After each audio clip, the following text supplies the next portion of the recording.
Hola en conjunto, espero que se encuentren bien. Soy Carlos Magallanes y estamos en el curso de Fisiología del Ejercicio, comenzando con la unidad 5, que es Respuestas y Adaptaciones Respiratorias al Ejercicio. Como creo que les habíamos mencionado en la clase introductoria, el tiempo que le dedicábamos a las primeras unidades, particularmente a la 2, a la 3 y a la 4, eran mayor, o sea, tenemos poco tiempo, es un curso introductorio de fisiología del ejercicio, pero bueno, la unidad 2 y la 3 nos llevó más tiempo, y también la 4 le dedicamos, creo que fueron 2 semanas, y a partir de ahora, o sea, la unidad 5, que es respuestas y adaptaciones respiratorias al ejercicio, luego viene respuestas y adaptaciones endocrinas al ejercicio, después sistema inmune, y terminamos con equilibrio hidroelectrolítico y ácido base, que es la unidad 8. A partir de ahora no tenemos, o sea, tenemos poco tiempo y le vamos a dedicar menos tiempo. Es decir, si bien todos los videos que estamos grabando pretenden ser simplemente introductorios y la idea es que acompañen con lecturas, en este caso va a ser incluso más introductorio, o sea, una introducción de la introducción, por decirlo de alguna manera. Entonces, sí les pedimos que acompañen con lecturas. O sea, también no sé cuántos videos voy a grabar, o sea, no los edito, como creo que ya comenté más de una vez, entonces voy a ir grabando, tengo el reloj aquí y a medida que va pasando el tiempo, si veo que me van quedando largos, los voy cortando. Pero la idea es hacer pocos videos porque, bueno, para respiratorio, para esta unidad no vamos a tener poco tiempo y, bueno, la idea es que no cargarlos en sí de videos. ¿Ok? Bien, lo otro a decir es que esto que está aquí, como lo mencioné también en cardiovascular, es que sistema respiratorio, o sea, se asume, o sea, estos contenidos de anatomía y fisiología respiratoria ya están en el programa de fundamentos anatomofisiológicos, lo que es el módulo 4, que como ahí menciona, o sea, ya está escrito, los sistemas cardiovascular y respiratorio en relación con el aparato locomotor. O sea, esto está incluido en FAF y no tenemos posibilidad de abordar toda esta temática. También sabemos que poquito es lo que suelen dar en FAF de esto, llegan al final y es poquita cosa lo que abordan. Entonces, lo que nosotros vamos a hacer bueno, por lo menos en el primero o quizás primero y segundo video, vamos a hacer un repaso de esto que es lo que es supuestamente tendrían que haber visto eh, en FAF, ¿no? A modo de titulares, o sea, es anatomía y mecánica, o sea, anatomía, mecánica y fisiología respiratoria, o sea, componentes del sistema respiratorio, mecánica respiratorio, volúmenes y capacidades pulmonares, respiración externa e interna, transporte de gases respiratorios, curva de disociación de la oxihemoglobina, control de la respiración, y esto que está ahí en azul, es que lo coloqué ahí en azul, que no me acuerdo, digo, no chequé el programa de FAF si está incluido o no en FAF, pero de todos modos este punto lo vamos a retomar, o sea, no lo vamos a ver ahora, sino en la unidad 8, que justamente es equilibrio ácido-base y equilibrio hidroelectrolítico durante el ejercicio. Entonces, esto lo vamos a ver después. Entonces, la idea de este primero y segundo video es a modo de titulares, simplemente un poco para contextualizar, vamos a hablar un poquito de cada uno de estos puntos.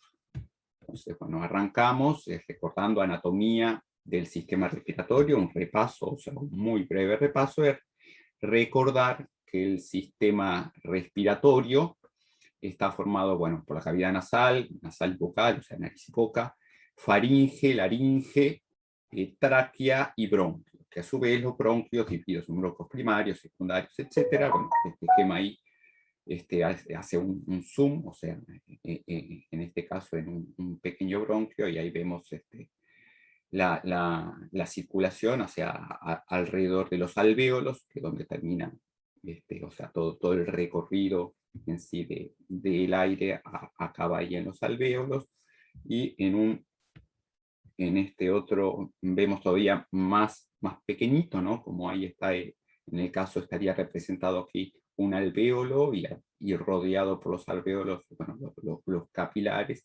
Y para destacar aquí esa lo que es la membrana respiratoria, que prácticamente es una capita de endotelio muy finita, donde los gases, en este caso oxígeno y CO2, que también el nitrógeno, pero bueno, lo que nos importa es el oxígeno y el CO2, pasan sin ninguna dificultad, o sea, difunden sin ninguna dificultad. El CO2 es una molécula más grande, o sea, tiene oxígeno y carbono, el O2 es más pequeñita, pero por la solubilidad, el CO2 es más soluble que el oxígeno, entonces, bueno, ninguno de los dos tiene dificultad en pasar, pero de hecho la difusión del CO2 es mayor que la del oxígeno. Entonces es un poco para destacar, en personas normales, o sea, cuando empiezan a haber patologías y demás, esto sin duda puede cambiar, pero en personas normales el CO2 y el O2 pasan sin ninguna dificultad, y el tiempo, o sea, de contacto de la sangre con el alvéolo es más que suficiente para que ese intercambio se dé sin dificultad. Luego vamos a hacer una mención que de repente en deportistas altamente entrenados, donde alcanzan, bueno, la velocidad, digamos, de circulación, de pasaje de la sangre por los pulmones, en ciertos casos puede llegar a ser muy importante. En esos casos sería prácticamente los únicos que en sí esa difusión, o sea, el pasaje de oxígeno y CO2 podría verse un poquito limitado justamente por el poco tiempo de contacto en sí de la sangre con el alvéolo, producto de la gran velocidad de la circulación. Pero esto solamente ocurriría en deportistas altamente entrenados y, bueno, en situaciones de ejercicio donde se aproximan las intensidades de consumo máximo de oxígeno. Bien, entonces, bueno, esto es simplemente recordar cómo estaba constituido el sistema respiratorio, o sea, la anatomía básica del sistema respiratorio. De la misma manera, bueno, recordar esto de la mecánica respiratoria, lo que serían las fases o pasos en la respiración, que están ahí en titulares descritos. Primero, la ventilación pulmonar, que es el ingreso y salida de aire en los pulmones. A esto comúnmente se le suele llamar respiración, pero bueno, correcto sería ventilación pulmonar. Luego, la respiración externa es el intercambio de gases entre la sangre y los alvéolos, o sea, a nivel de los pulmones.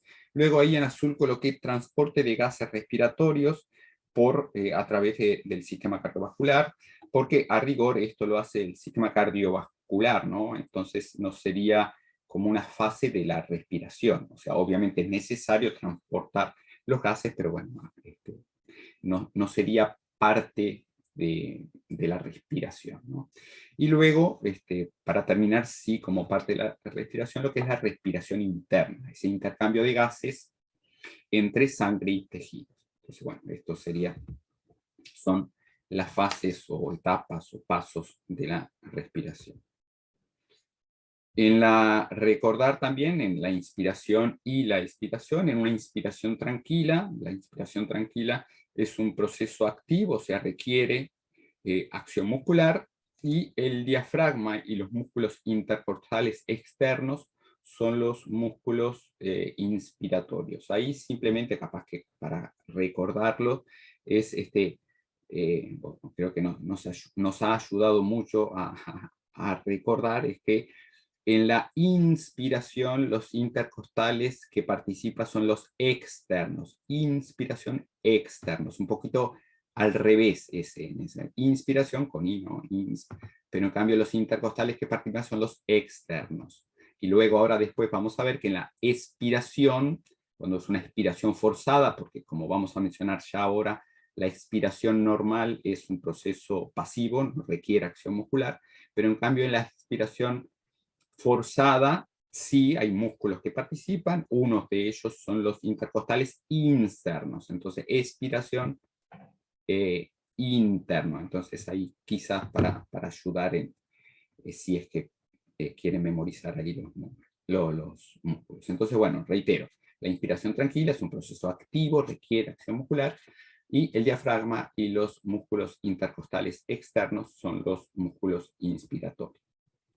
Ahí en la inspiración el volumen del tórax aumenta, los pulmones se expanden, a modo de una jeringa. Cuando intentamos tirar el émbolo ahí para atrás, hay una disminución de la presión interna y el aire ingresa. Ahora creo que tengo un esquemita que también lo muestra. Entonces, bueno, el volumen del tórax aumenta cuando los músculos se contraen, el diafragma baja, los intercostales externos también se contraen, entonces el volumen del tórax aumenta, los pulmones se expanden y la presión alveolar disminuye por debajo de la presión atmosférica y el aire ingresa. Entonces, eso sería un poco la mecánica de la inspiración no forzada, normal. En la expiración tranquila, en el sentido no forzada, normal, es un proceso, como había mencionado recién, un proceso pasivo, o sea, no requiere acción muscular. Es un retroceso elástico de los pulmones y la tensión superficial en los alvéolos tira hacia adentro, o sea, los alvéolos tienden a, naturalmente, si los sacásemos, digamos, del pulmón, tendrían a colapsarse, a juntarse. Y bueno, y la presión alveolar en este caso aumenta por encima de la presión atmosférica y el aire sale. Entonces sería el proceso de expiración tranquila. Esto en personas, obviamente, que tienen ciertas patologías, puede estar alterado. Pero en personas normales, la inspiración, reitero, es activa, requiere acción muscular. La expiración es pasiva, no requiere acción muscular. Entonces, bueno, acá es el esquemita que les mencionaba, un poco estamos mostrando aquí la presión atmosférica, así, a nivel del mar y demás, 760 milímetros de mercurio. La presión intrapleural, o sea, hay porque las pleuras están de alguna forma insertadas en costillas, esternón y demás, entonces hace tira hacia los pulmones, si no los pulmones sí tendrían a colapsarse. Entonces hay una presión, una pequeña, la diferencia de esa presión intrapleural, o sea, hay una presión negativa, lo que hace que también ayuda a que los pulmones se mantengan, no colapsen. En el momento que baja o sea, se contraen los músculos inspiratorios, particularmente en este caso se está mostrando aquí el diafragma, o sea, se contrae a modo de una jeringa, es como que tira del émbolo, la presión alveolar disminuye y el aire ingresa. Este es lo que está mostrando aquí. Luego, en la expiración, que está acá abajo, el punto 3, ahí los músculos se retraen en forma elástica, entonces aumenta la presión alveolar, o sea, supera la presión alveolar a la presión atmosférica, y entonces el aire sale. Bien, aquí están representados los músculos respiratorios, o sea, inspiratorios y expiratorios, cuando la respiración es forzada, y están ahí descritos, coloqué, agregué ahí porque en este esquema no estaba, uno más. O sea, los inspiratorios accesorios serían el esternocleidomastoideo, los escalenos, el pectoral menor, y bueno, los intercostales externos y el diafragma, habíamos mencionado que son músculos inspiratorios que participan siempre, ¿no? Pero los otros que nombré recién son, o sea, esternocleidomastoideo, escalenos y pectoral menor, son músculos inspiratorios accesorios. Y en los músculos de la expiración o exhalación, los intercostales internos, y además los músculos abdominales, o sea, los oblículos interno y externo, el transverso del abdomen y el recto abdominal. Entonces, estos músculos son músculos expiratorios accesorios en una respiración forzada. Bien, ahora próximo puntito, también repaso, volúmenes y capacidades pulmonares. Primero, antes que eso, es mencionar lo que es ventilación, o sea, volumen corriente y ventilación pulmonar. Entonces, volumen corriente es el aire, aquí dice el volumen de aire movilizado en cada respiración. Acá creo que la analogía con cardiovascular podemos pensarlo en el caso del volumen corriente, ahí en inglés TD como tidal volume, o sea, en inglés volumen corriente, lo podemos pensar como el volumen sistólico en cardiovascular, y luego vamos a ver la frecuencia respiratoria como la frecuencia cardíaca. Entonces yo creo que sirve tener esa analogía, y lo que vamos a ver, la ventilación pulmonar o volumen minuto respiratorio, la podemos pensar como el gasto cardíaco, que va a ser el producto, en este caso, del volumen corriente por la frecuencia respiratoria, que ahora lo coloco, pero simplemente creo que ayuda a tener esa analogía, dado que ya vieron cardiovascular. Entonces, bueno, reitero, volumen corriente es el volumen de aire movilizado en cada respiración, normalmente 500 mililitros de aire en una persona adulta promedio, digamos, por ahí 500, 600, o un poquito menos, más o menos, según el tamaño de la persona. Y ahí es lo que les decía, la ventilación pulmonar o volumen minuto respiratorio es la cantidad de aire movilizado por minuto, y es el producto del volumen corriente por la frecuencia respiratoria. Entonces esto es lo que decía recién, siempre. En sistema cardiovascular, la ventilación, el equivalente sería el gasto cardíaco, que sería igual, o sea, el gasto cardíaco es igual a volumen sistólico, que en este caso sería el equivalente al volumen corriente, por la frecuencia cardíaca, en el caso cardiovascular, que sería el equivalente a la frecuencia respiratoria. Entonces, creo que ayuda a tener esa analogía en mente. Y bueno, ahí está representado en forma como fórmula, ¿no? Ventilación pulmonar o volumen minuto respiratorio, que es lo mismo, es volumen tidal volume, o sea, volumen corriente por frecuencia respiratoria. Bien, aquí para recordar es lo que se le denomina espacio muerto respiratorio. Seguramente, bueno, cuando acompañen con lecturas lo van a ver. Bueno, las siglas acá están en inglés, death volume, pero bueno, espacio muerto respiratorio es el espacio que no participa en el intercambio de gases. Hoy habíamos hablado de, bueno, el tubo, digamos, respiratorio antes de llegar a los alvéolos. Bueno, boca, nariz, faringe, laringe, tráquea, todo eso no hay, el intercambio se da en los alvéolos. Entonces todo eso que ocupa de alguna, el aire en sí no juega parte del intercambio de gas.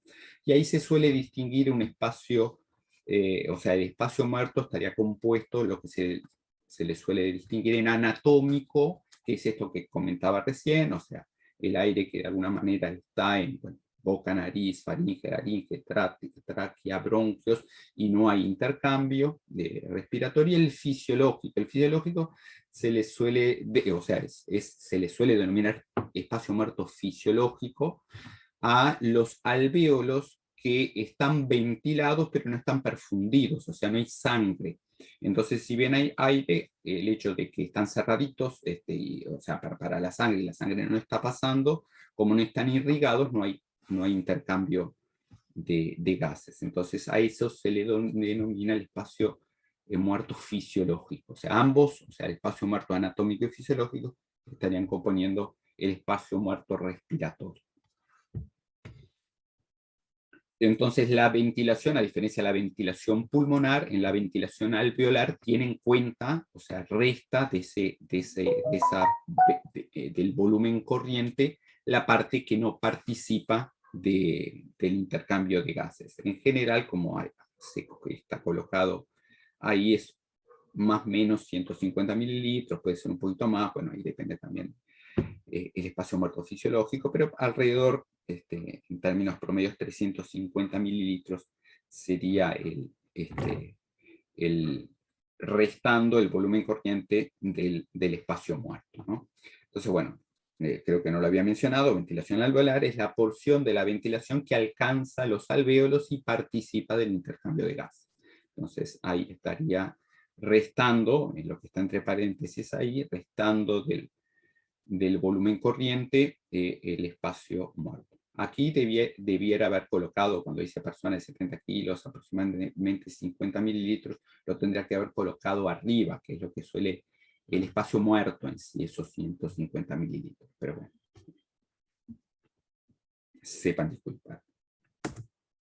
Bien, y volúmenes y capacidades pulmonares, espero que estén mirando, no solamente escuchando, porque voy a señalar algunas cosas aquí. Primero, comentar la diferencia, en este caso, a lo que se llama volúmenes y capacidad.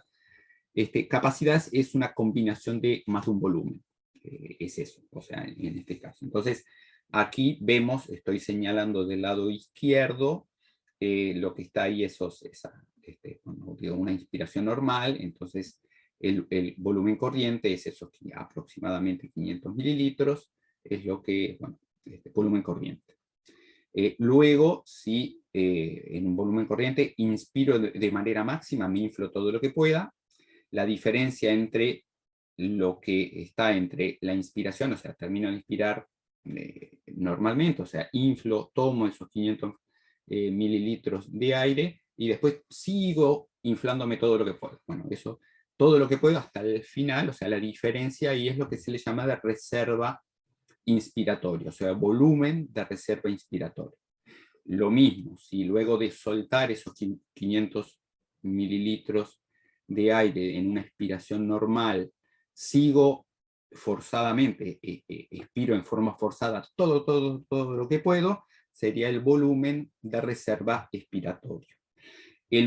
El pulmón no queda sin aire ninguno, sino que queda un aire que es lo que es el volumen residual. Entonces ahí están los volúmenes. Y cuando vamos al lado derecho de la diapositiva, ahí vemos las capacidades que, como está representado ahí, son combinaciones o suma de volúmenes. Entonces, a lo que se le llama capacidad inspiratoria es a la suma, o sea, la combinación de lo que es el volumen de reserva inspiratorio y el volumen corriente. Entonces, ahí tenemos la capacidad inspiratoria. En el caso, lo que se le llama capacidad funcional residual es la suma de dos volúmenes, en este caso también, que es el volumen residual y el volumen de reserva expiratoria. Entonces, a esa suma de esos dos volúmenes se le llama capacidad residual funcional o capacidad funcional residual.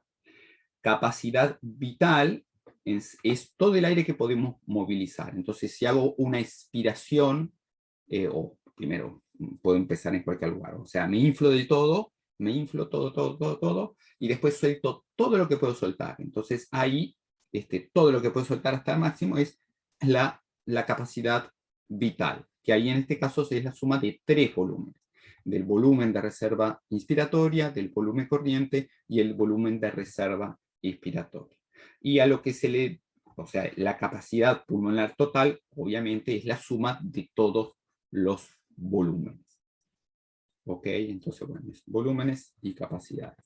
Y acá hay varios parámetros, ahí coloqué uno de ellos, cuando se valora una persona, por ejemplo, con una espirometría, hay varios parámetros de referencia para ver si la persona tiene algún problemita, por ejemplo, restrictivo o obstructivo. Entonces, según su capacidad vital, o sea, según el aire que puede movilizar, de repente se puede detectar que la persona, bueno, eventualmente tiene un problemita restrictivo. Y cuando y este indicador que está el volumen, o sea, la cantidad de aire que se puede exhalar en un segundo en forma máxima, me inflo y intento a largar todo el aire que puedo, pero a máxima velocidad. Es esperable que en un segundo ya se pueda largar más del 80% de la capacidad vital, o sea, 75-80%. Entonces, si la persona, por ejemplo, larga un 50%, bueno, tiene un problemita obstructivo. Entonces, bueno, son parámetros de referencia. En algún momento quizás, porque de hecho tenemos en ICEF un un espirómetro, o sea, para hacer test de esfuerzo, pero antes del test de esfuerzo se suele hacer también, muy básico, pero un test, sí, una prueba espirométrica, y bueno, y se ven estos indicadores. Pues bueno, en otro momento quizás podamos organizar algún taller de ergoespirometría. Bien, intercambio, estoy mirando el reloj, quizás hable un poquito y hago un pequeño corte para que no se hagan tan largos los videos. Es más, lo voy a hacer ya ahora y luego sigo en un segundo video para que no se hagan tan largos. Así que paro simplemente para cortar el video y enseguida retomo.